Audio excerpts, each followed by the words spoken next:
Dharmasthala files Sujata Bhat ಅವರ ಹೇಳಿಕೆಗಳು ಅದನ್ನ ತಿರುಚಿ ಹಾಕಿದಂತ ಹೇಳಿಕೆಗಳು ಈಗಾಗಲೇ ಸೋಷಿಯಲ್ ಮೀಡಿಯಾದಲ್ಲಿ ತುಂಬಾನೇ ವೈರಲ್ ಆಗ್ತಿದೆ. ಸುಜಾತಾ ಭಟ್ ಹೇಳಿದ್ದೆಲ್ಲ ನಂಬಿ ಜನರೆಲ್ಲ ಸುಜಾತಾ ಭಟ್ಗೆ ಸಪೋರ್ಟ್ ಅನ್ನ ಮಾಡ್ತಿದ್ರು. ಈಗ ಜನರು ಇವಮ್ಮ ಯಾಕೆ ಹಿಂಗ್ ಬಂದು ಹೇಳಿದ್ರು, ಯಾಕೆ ಧರ್ಮಸ್ಥಳದ ಹೆಸರನ್ನ ಹಾಳು ಮಾಡೋದಕ್ಕೆ ಹೊರಟಿದ್ರ ಸುಜಾತಾ ಭಟ್ ಅಂತ ಹೇಳಿ ಕೆಲವೊಂದಷ್ಟು ಜನ ಕಿಡಿಯನ್ನು ಕೂಡ ಕಾರ್ತಿದ್ದಾರೆ.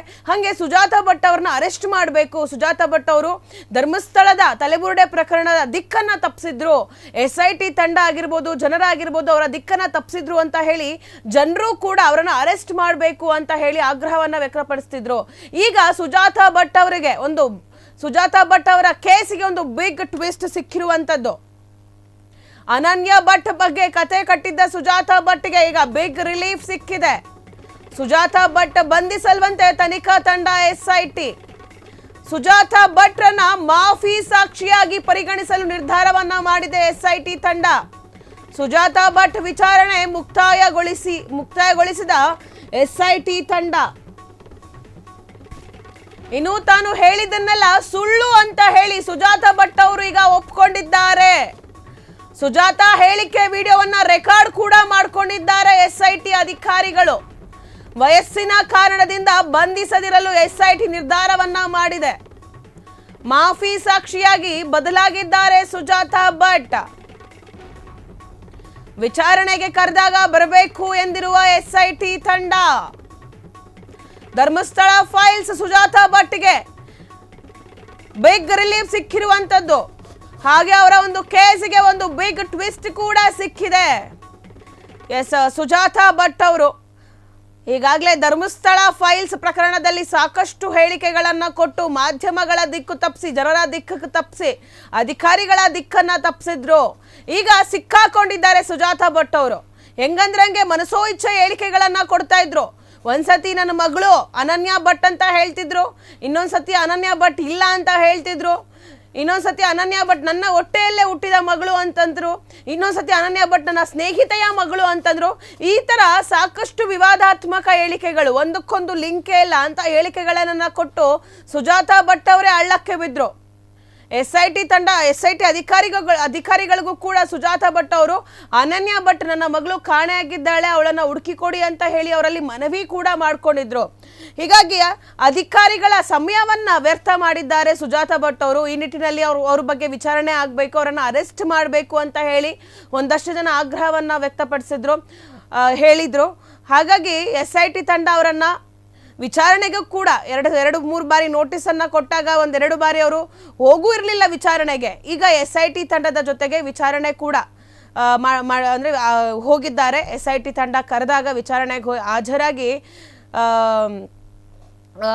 ಹಾಜರಾಗಿದ್ದಾರೆ. ಈಗ ಅವರನ್ನ ಬಂಧಿಸ್ತಾರೆ ಅಂತ ಹೇಳಲಾಗ್ತಿತ್ತು. SIT ತಂಡ ಅವರನ್ನ ಬಂಧಿಸ್ತಾರೆ ಸುಜಾತಾ ಭಟ್ ಅವ್ರನ್ನ, ಯಾಕಂದ್ರೆ ಅಧಿಕಾರಿಗಳ ಸಮಯವನ್ನ ವ್ಯರ್ಥ ಮಾಡಿದ್ದಾರೆ, ಅವರ ದಿಕ್ಕನ್ನ ತಪ್ಪಿಸಿದ್ದಾರೆ. ಈ ನಿಟ್ಟಿನಲ್ಲಿ ಅವ್ರನ್ನ ಬಂಧಿಸುವಂತ ಎಲ್ಲಾ ಸಾಧ್ಯತೆಗಳು ಇರುತ್ತೆ ಅಂತ ಹೇಳಲಾಗ್ತಿತ್ತು. ಆದ್ರೆ ಇಲ್ಲೇನಂತಂದ್ರೆ SIT ಅಧಿಕಾರಿಗಳು ಮಾಫಿಯನ್ನ ಮಾಡಿದ್ದಾರೆ, ಅಂದ್ರೆ ಮಾಫಿ ಸಾಕ್ಷಿಯಾಗಿ ಸುಜಾತಾ ಭಟ್ ಅವರನ್ನ ಪರಿಗಣಿಸಿದ್ದಾರೆ. ಯಾಕೆ, ಏನು ಮೇನ್ ರೀಸನ್ ಅಂತಂದ್ರೆ ಸುಜಾತಾ ಭಟ್ ಅವರಿಗೆ ವಯಸ್ಸಾಗಿದೆ, ವಯಸ್ಸಿನ ಕಾರಣದಿಂದ ಅವರನ್ನ ಬಂಧಿಸದಿರಲು SIT ತಂಡ ನಿರ್ಧಾರವನ್ನ ಮಾಡಿದೆ. ಹೀಗಾಗಿ ಸುಜಾತಾ ಭಟ್ ಅವರಿಗೆ ಬಿಗ್ ರಿಲೀಫ್ ಸಿಕ್ಕಿದೆ ಅಂತಾನೆ ಹೇಳ್ಬೋದು. ಇಲ್ಲ ಸುಜಾತಾ ಭಟ್ ಅವರು ಮಾಡಿರುವ ಅವಾಂತರಗಳಿಗೆ ಈಗಾಗಲೇ ಅವರನ್ನ ಬಂಧಿಸಬೇಕಾಗಿತ್ತು SIT ಅಧಿಕಾರಿಗಳು. ಆದ್ರೆ ಸುಜಾತಾ ಭಟ್ ಅವರ ಏಜ್, ಅದ್ರ ಜೊತೆಗೆ ಅವರೇ ತಪ್ಪೊಪ್ಪಿಗೆಯನ್ನ ಮಾಡಿರೋದ್ರಿಂದ ನಾನು ಸುಳ್ಳು ಹೇಳಿದ್ದೀನಿ ಅಂತ ಹೇಳಿ ಅವರೇ ಒಪ್ಕೊಂಡಿರೋದ್ರಿಂದ ಅವರನ್ನ ಮಾಫಿ ಸಾಕ್ಷಿಯಾಗಿ ಪರಿಗಣಿಸಿದ್ದಾರೆ. ಅದರ ಜೊತೆಗೆ ಏನು ಅನನ್ಯ ಭಟ್ ನನ್ನ ಮಗಳು ಅಂತ ನಾನು ಹೇಳ್ಕೊಂಡಿದ್ದು ಅದೆಲ್ಲ ಸುಳ್ಳು, ಅನನ್ಯ ಭಟ್ ಇಲ್ಲ ಅಂತ ಹೇಳಿ ಸುಜಾತಾ ಭಟ್ ಅವರೇ ಒಂದು ಹೇಳಿಕೆ ವಿಡಿಯೋವನ್ನ ಕೊಟ್ಟಿದ್ದಾರಂತೆ. ಅದನ್ನ SIT ಅಧಿಕಾರಿಗಳು ರೆಕಾರ್ಡ್ ಕೂಡ ಮಾಡ್ಕೊಂಡಿದ್ದಾರಂತೆ. ನೋಡಿ, ಸುಜಾತಾ ಭಟ್ ಅವರ ಹತ್ರ ಮಾಫಿ ಸಾಕ್ಷಿ ಪಡೆದಿರುವಂತ SIT ಅಧಿಕಾರಿಗಳು ಅವರನ್ನ ಬಂಧಿಸಬೇಕು ಅಂತ ಹೇಳಿ ಈಗಾಗಲೇ ಎಲ್ಲ ಹಿಂದೂ ಪರ ಹೋರಾಟಗಾರರು, ಧರ್ಮಸ್ಥಳದ ಹೋರಾಟಗಾರರು ಎಲ್ಲರೂ ಕೂಡ ಹೇಳಿದ್ರು. ಯಾಕಂದ್ರೆ ಧರ್ಮಸ್ಥಳದ ಮಾನಹಾನಿ ಮಾಡುವಂತ, ಅವಹೇಳನ ಮಾಡುವಂತಹ ನಿಟ್ಟಿನಲ್ಲಿ ಸುಜಾತಾ ಭಟ್ ಅವರು ಇದನ್ನೆಲ್ಲ ಮಾಡಿದ್ರು.